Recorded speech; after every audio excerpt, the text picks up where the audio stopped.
Honorable Gamagedra Dissanayake, you have 7 minutes. ගරු නියෝජ්‍ය කතානායකතුමනි අද ඓතිහාසික දවසක පුරාවිද්‍යා දෙපාර්තමේන්තුවේ පනතක් පිළිබඳව එහි සංශෝධනයක් පිළිබඳව මේ පාර්ලිමේන්තුව ඇතුලේ යම් ඵලදායී සාකච්ඡාවක් සංවාදයක් ඇති වුණා වුණත් ඇති වේ යුතු තිබුණා වුණත් වෙනත් කාරණාවන් මූලික කරගෙන සාකච්ඡාවන් ඇතිවෙන නිසා මේ ශාස්ත්‍රයට මේ විෂයට තැබිය යුතු වටිනාකම අඩු වෙමින් යනවා වගේ හැඟීමක් මට දැනෙනවා මේ විවිධ മന്ത്രിතුමන්ලාගේ කතා දිහා අහගෙන හිටපුවාම 1940 ජූලි මාසේ 7 වෙනිදා මේ පුරාවිද්‍යා පනත ගෙනල්ලා ඒ පුරාවිද්‍යා පනතට 1998 අංක 24 දරන සංශෝධනයක් එක්කව කරලා ඒ තුලින් යෝජනා කළා මේ පුරාවිද්‍යා ශාස්ත්‍රයේ යම් යම් මැදිහත් වීම කරන්නන් වෙනුවෙන් ත්‍යාග ලබා දීම ඉලක්ක කරගෙන තෑගි අරමුදලා. නමුත් ගරු කතානායකතුමනි උදේවරුවෙත් මං හිතන්නේ මේ සම්බන්ධයෙන් අපේ ගරු ඇමතුමා සඳහන් කළා ඒ තෑගි අරමුදල ඒ අපේක්ෂා කරපු අරමුණින් මේ ගෙවිච්ච කාල සීමාව තුළ ක්‍රියාත්මක වුණේ නැහැ. ඒ නිසාම ඒ අපි බලාපොරොත්තු වෙච්ච අරමුණ ඒ හරහා ඉෂ්ට කරගන්න බැරි වුණා. සමහර වෙලාවට ඒ ත්‍යාග ලැබිය යුතු පිරිස් යම් අධෛර්යයකටපත් වුණා Tamante ඒ හරහා ප්‍රතිලාභයක් නොලැබීම නිසා. විශේෂයෙන් අපි මේ පුරාවිද්‍යා ශාස්ත්‍රයට අදාළව දකින කාරණයක් තමයි අර බොහෝ කාරණාවන් දේශපාලන බලය විසින් තමන්ගේ ආදායම් මාර්ග බවට පත් කරගත්තා වගේ මේ පුරාවිද්‍යා ශාස්ත්‍රයත් යම් යම් කාලවකවානුන් වල තමන්ගේ ආදායම් උත්පාදනය කිරීම සඳහා යොදාගත් අවස්ථා. ඒ නිසා තමයි අපිට ඉතිහාසයේ වරින් වර තැන් තැන්වල නිදහන් කැඩීම් පිළිබඳව තොරතුරු වාර්තා වෙන්නේ. ඒ නිදහන් කැඩීම් පිළිබඳව ඒ පිටුපස්සේ සිටින දේශපාලඥයන් පිළිබඳව කියවෙන්නේ.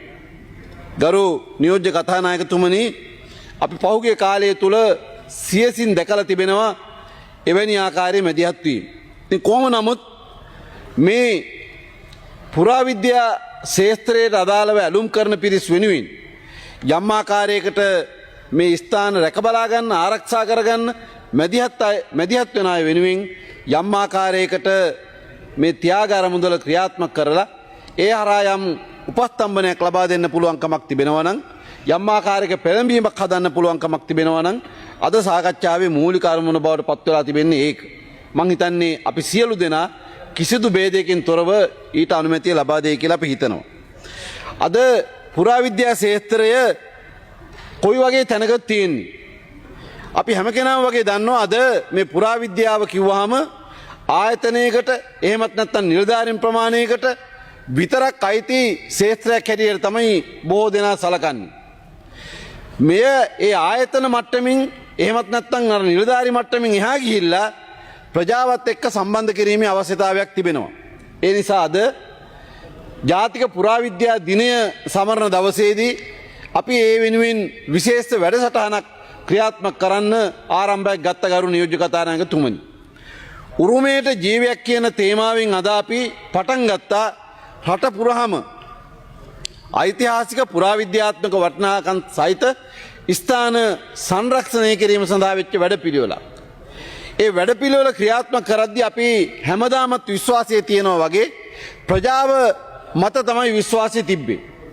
මේ දක්වා අපේ පුරාවිද්‍යාව ජනතාවෙන් විතැන් වෙච්ච ජනතාවගෙන් දුරස්ත වෙච්ච විශේෂ ක්ෂේත්‍රයක් හැටියටයි තිබුණේ.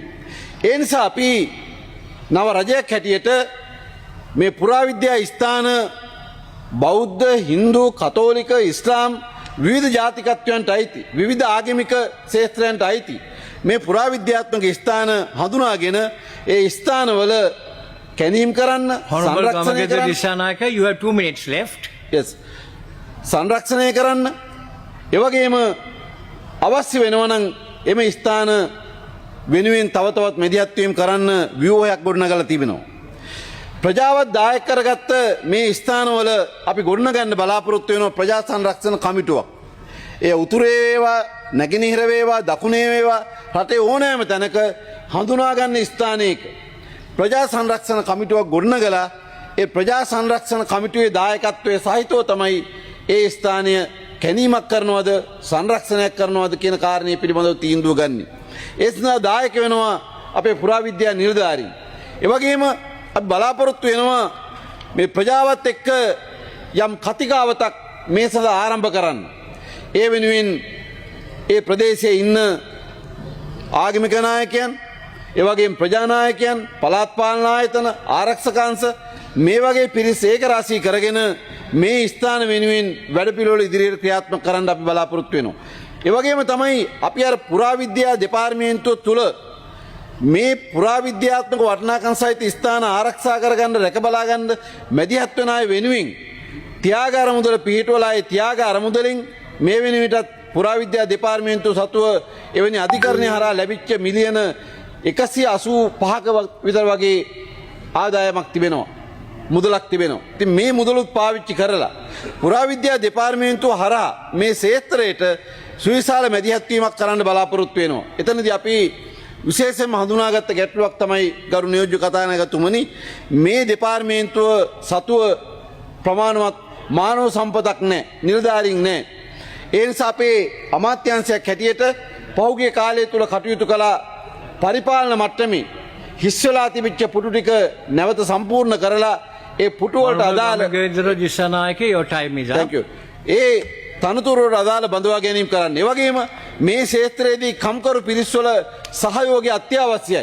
ඒ නිසා එවැනි කම්කරු පිරිස් 500කට වැඩිය ඉදිරි කාලය තුල බඳවා ගැනීම සඳහා මේ වෙන විටත් ඉල්ලුම් පත්‍ර කැඳවලා තියෙනවා. ඒ නිසා ගරු නියෝජ්‍ය කතානායකතුමනි අපි හැමකෙනාම පක්ෂ විපක්ෂ ભેදයකින් තොරව අපේ රටේ උරුමය ආරක්ෂා කර ගැනීම වෙනුවෙන් මේ පනතේදී සියලුම දෙනාගේ සහයෝගය දායකත්වයේ ලැබෙනු ඇතැයි විශ්වාස කරමින් මා නිහඬ වෙනවා. බොහොමත් ස්තුතියි.